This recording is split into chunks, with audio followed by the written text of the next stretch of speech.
So many people are saying that the Boogaloo is about to kick off in Virginia. And I've been meaning to get to this for a while because it is a very important story. And somebody mentioned it to me yesterday that I should address it. And frankly, I've been waiting for something a little more substantive to happen. Yes, it's very interesting what's been going on with all these sanctuary counties, but ultimately, not to spoil the video, I'm still very skeptical that anything will come of this. So if by some chance you haven't heard, because this has been pretty big national news, the Commonwealth of Virginia flipped blue entirely in the last election. Both houses of their legislature are now controlled by the Democrats. They have a Democrat governor, one Ralph Northam. You might remember him from that KKK photo.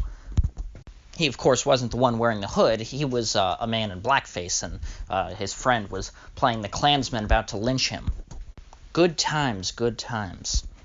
So anyway, now that the Democrats control the entirety of the Virginia government, they want to pass, the three big gun control bills that everybody's been talking about, the ones that they always, their talking points things. They have universal background checks, which is, a fancy way of saying gun registration so we can come and take them later. Universal background checks just means that you have to go by and tell the state every time that you're going to transfer ownership of your gun and give it to somebody else. Or else, so they'll have a title, kind of like a car. But this is a way for them to track who has guns and where they are, and so it'll be very easy when the state decides to come and round up the rest of all the guns that they're not about to confiscate in the second part of this, which is the assault weapons ban. Now, I'm hearing now that perhaps they're backing down on the confiscation part, and they're saying they're going to have a grandfather clause in the same way that the old federal assault weapons ban had back during the Clinton era. That certainly would make this a much more realistic proposal. Unfortunately, I would much rather have them push harder for more gun control and actually try and take guns away from people, because I think that acceleration is much better when it comes to gun control than this incremental crap, because the incremental crap is like boiling a frog. Things are much better, people react much quicker when you just try and roast them over the fire. And then, of course, if the Democrats do try to do that, which is what they've been talking about, well, they will fail miserably. Now, the last proposal is a favorite of David French, that writer at National Review. It's the red flag law, the one in which the police can come and do no-knock raids in the middle of the night, scare you out of bed, and if you try to defend yourself, well, they're just going to kill you. So that's the other law they're trying to pass, is just legalized murder, essentially. Because if you call in a red flag raid on someone, you have a very, very high chance of getting them killed. Of course, that's true in other cases in which you just call the cops on somebody anyway. Swatting is a huge problem, obviously.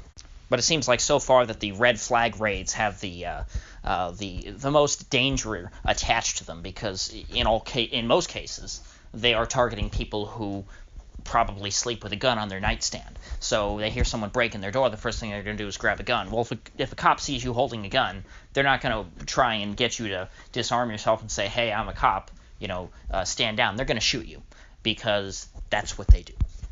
So all around, we've got three tyrannical bills. One is all contributing to build up the police state, which is kind of funny coming from the left. The left is supposed to hate the cops, yet here they are trying to empower the police state to track all civilian gun owners and to take away guns that look scary, that supposedly will help people fight a rebellion against the police state. And then finally, you have this complete erosion of people's rights under the Fourth Amendment, in which the police can just come into your home unannounced with really no justification other than a denunciation from a known patriot, to use French Revolutionary language, and that gives them the right to kill you.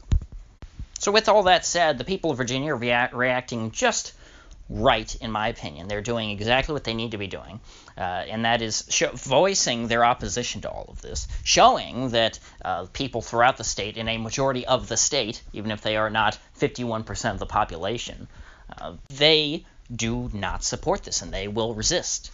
And frankly, I'm quite heartened by a lot of to see that there are county sheriffs, cops, people who say, oh, well, I just care about the law, blah, blah, blah, that they know there are things that they put before what the written law is, and that there are sheriffs in this country who are willing, at least so far, to abide by the will of their voters and not by the will of the state, because sheriffs in America, it's very important, are elected at the local county level.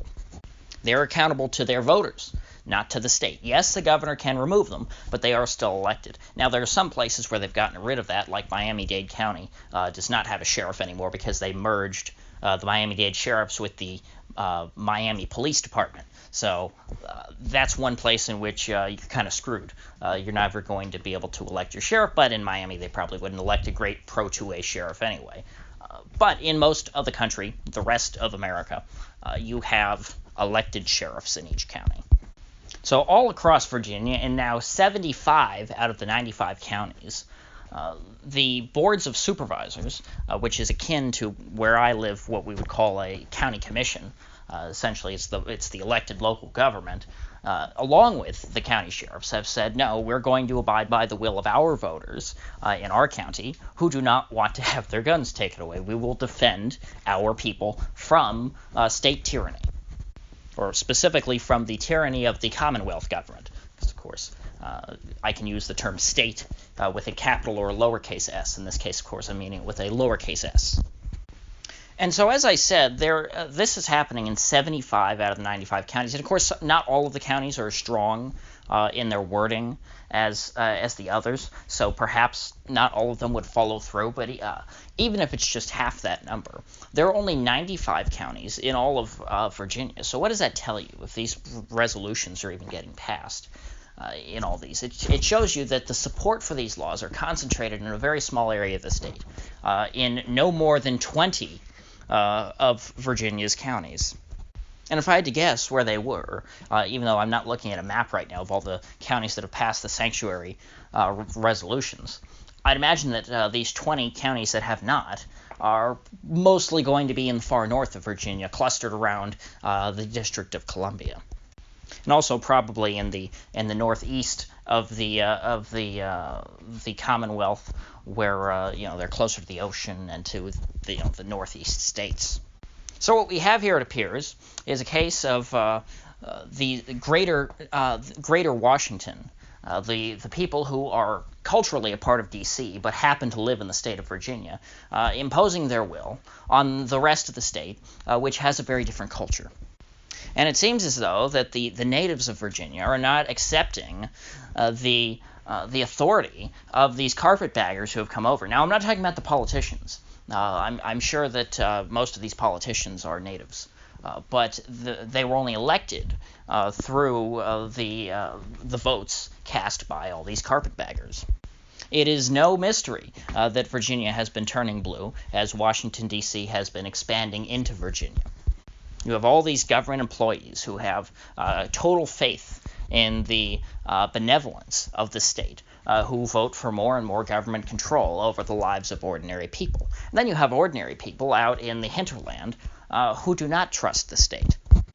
Now, since this tsunami of sanctuary resolutions have been passed in these 75 counties, there are some representatives in the I can't remember what Virginia calls their lower house anymore. I know during the pre-revolutionary era it was called the House of Burgess, but I'm 99.9% certain it's not called the House of Burgess anymore. But anyway, their representative, their lower house, there are some guys in there who are calling for some pretty extreme measures to deal with these renegade sheriffs and counties and citizens who don't want to abide by the new laws that are about to be passed. Some of them are not as extreme. Some are just saying, well, why don't we just cut funding for the local governments, which is exactly what Republicans have always proposed doing with sanctuary cities that won't enforce immigration laws. And, of course, they're called fascists for doing it and saying that that's evil and that they have no right to. And, in fact, judges have struck down Republicans when they've cut the funding to sanctuary cities before, which is quite remarkable because you would think that you as a legislator would have control to take away money from whatever program you want for whatever reason. So I find it very funny that the Democrats are proposing doing the same thing now in Virginia to the gun sanctuary cities, or counties in this case. Something tells me that such a decision would not be struck down in court in the same way that defunding a sanctuary city that protects illegal immigrants. There are more extreme proposals, however, for trying to get the counties to abide by this law. There's one fellow by the name of McEachin in the lower house in Virginia, and he is calling on the state, or the Commonwealth, sorry, to prosecute these sheriffs and to get them out of office. And he says, hey, if you can't abide by the law, well, then you should just resign in good conscience and say, hey, I can't do my job. I swore to uphold the law, and I just can't do it anymore. And you should admit that you're a bad person and then resign. And if you don't resign, well, then we'll prosecute you for not doing your job.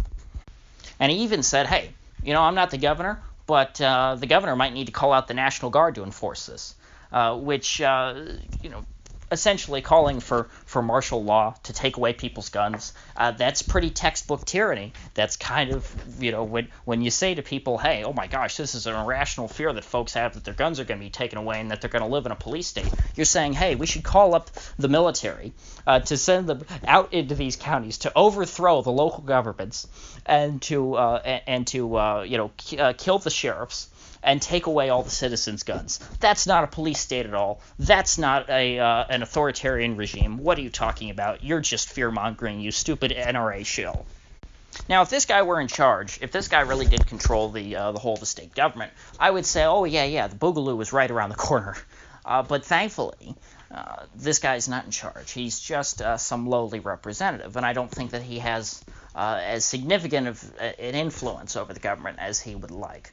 So I doubt that the enforcement will be quite as ham-fisted as he would like. Although, as I said before, the accelerationist in me says, it's better just to rip off the Band-Aid.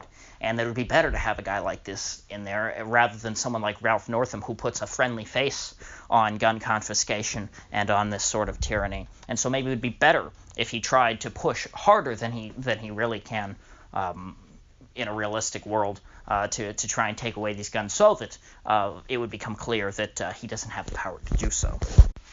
And so, so far, I'm not convinced that anything is really going to happen here because the folks are so far not looking that serious to me. I don't think that Ralph Northam wants to start a civil war to take away people's guns. I think that, he's trying to appeal to his left base by passing this bill. He's going to sign it, all these bills. Democrats hate guns. He's trying to satisfy them a bit. But is he really going to put in the effort? Is he really going to enforce this with gusto? Or is this going to be the kind of thing, kind of like marijuana laws in a lot of places, to where, it's illegal, but they'll overlook it in most cases. And they're not really going to try and, throw you in prison for it, even though you're not allowed to have it. And so it's kind of, if you keep it quiet, well, then, we're not going to do anything to you. But, of course, that gives them, that makes you live in fear, because you never know when the police are going to decide to enforce it. It's not a great situation, but it is different from the Boogaloo.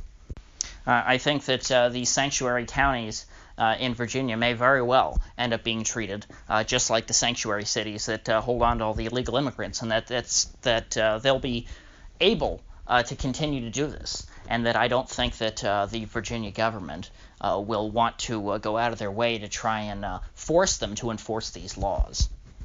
It'll be the kind of thing to where, if you get pulled over by a state trooper and he sees you have an illegal gun in there, then you'll get arrested. But if it's your county sheriff, they're not going to say anything. Exactly the same as how things work in San Francisco.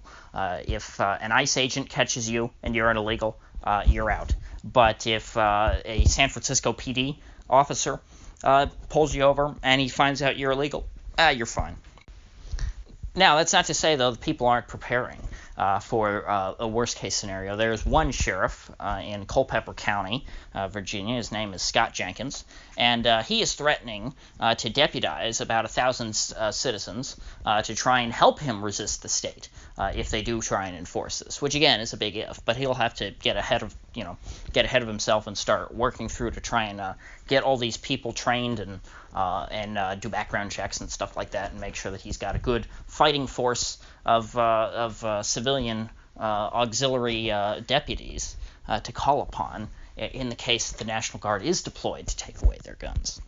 So there's still plenty of time for things to heat up, but again, right now, I still don't think that this is going to turn into a really bad situation. I just don't think that there's enough incentive there for the Democrats, because Northam is not a crazy left-wing kook. He's evil in that he talks about coldly murdering babies and setting them on the table and talking about, oh gee, well, this baby was born alive, should we kill it or should we let it live?